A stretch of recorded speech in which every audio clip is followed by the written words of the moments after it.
Often, it's sound judgment that will take you far in life. Whether it's deciding how to spend your time at work or where to invest your money, the ability to assess and act are invaluable. On the flip side of things, a lapse in judgment can have horrific consequences. It's a scary thought that one bad decision can snowball into a lifetime's worth of woe, but it happens all too frequently. Just read about any tragedy for proof of that. Don't believe it? Let the story of Ryan Hall show why a lapse in judgment can be a life changer.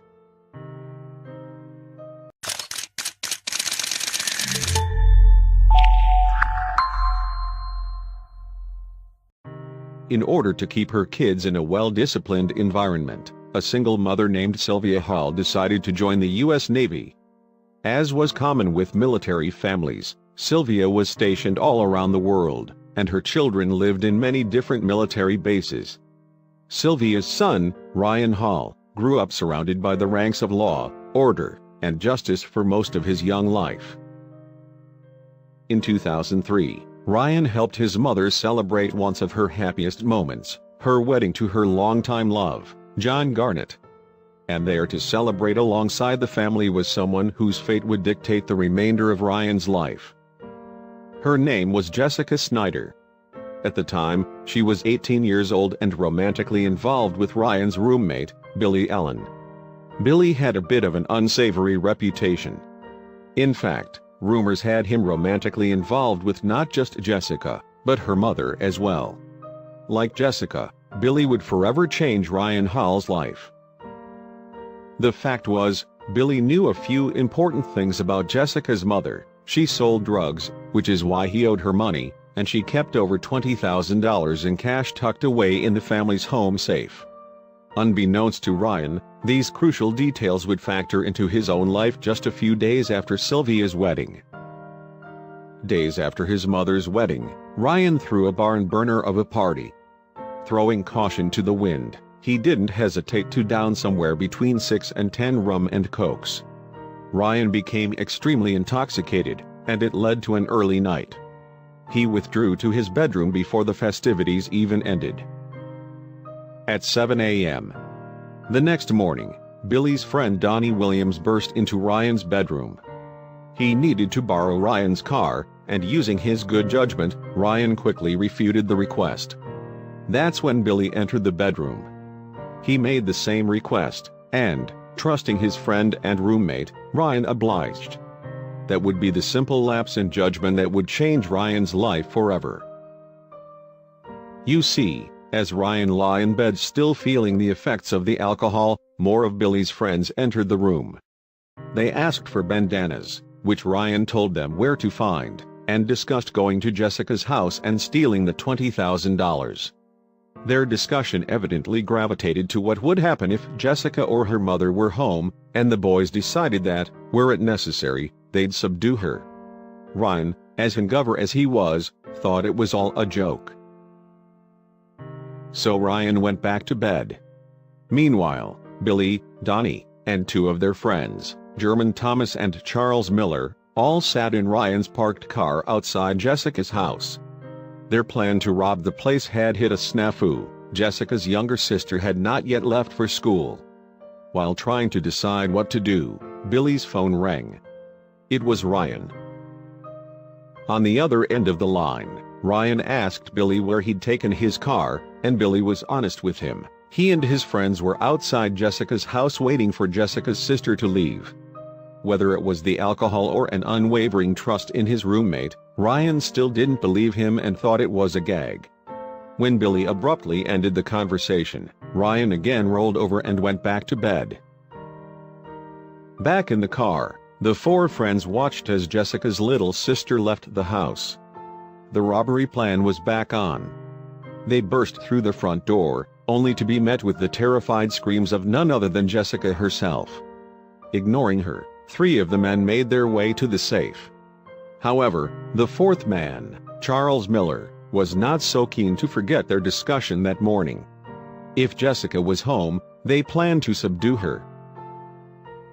Charles grabbed a shotgun off the wall and, as per his friend's previous discussion, decided to quiet Jessica with a few vicious blows with the butt of the gun. He struck her so many times that the butt actually shattered to pieces.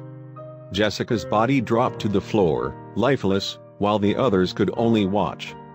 Horrified, they grabbed the entire safe and fled back to Ryan and Billy's house.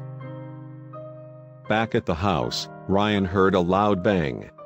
"My car was basically sitting in my backyard," he recalled in an interview with Crime Watch Daily. He watched, stunned, as Billy and the others threw the safe out of the car and used every tool they could find to bust it open. Clearly, Ryan started realizing they had not been joking earlier that morning. Ryan finally realized the gravity of the situation when he noticed blood on Charles' clothes. A moment later, Donnie, the first man to ask for Ryan's keys, started crying. "1 minute it's like I could see her head there," he said, "and then the next minute I couldn't." Before Ryan could even ask, the police showed up.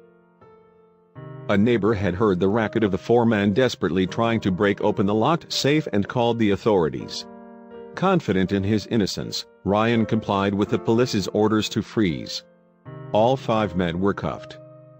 The circumstantial evidence against Ryan's favor, however, was significant. When the police arrived, Ryan, who had only just woken up, was among the 4 actual criminals. Though in reality he was seriously hungover and simply trying to process all he'd seen, the police interpreted his behavior as unconcerned, despite the blood on Donnie's shirt or his car's obvious involvement in the heist. Ryan, along with the other 4 men, was charged with Jessica's murder. To be lumped in with the other 4 only made Ryan's situation worse. A law known as the felony murder law states that, if a group of people are committing a serious crime, a robbery, a burglary, or a rape, for instance, and someone dies in the process, then all involved can be charged with the murder. But there was a tiny glimmer of hope. Authorities offered Ryan a plea deal. After all, he didn't plan the robbery, he didn't drive the car, and he wasn't an intended recipient of any money from the safe. For a guilty plea to a lesser crime, Ryan would receive just 10 years in prison. He declined based on advice from John Garnett, his stepfather.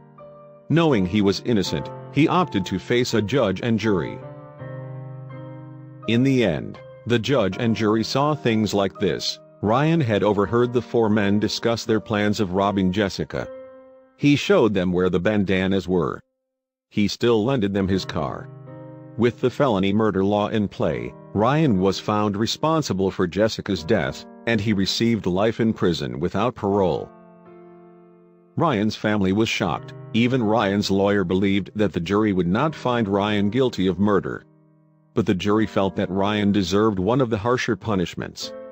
Had he never handed over his keys, there would have never been a crime. Had there never been a crime, there would have been no murder. After a hearing years later, Ryan received good news. His life sentence had been commuted to 25 years plus 10 years probation. That meant that, in 2024, he'd be free to return home to his family. He said, "It's a blessing in the sense that I know I'm not going to have to spend the rest of my life in prison."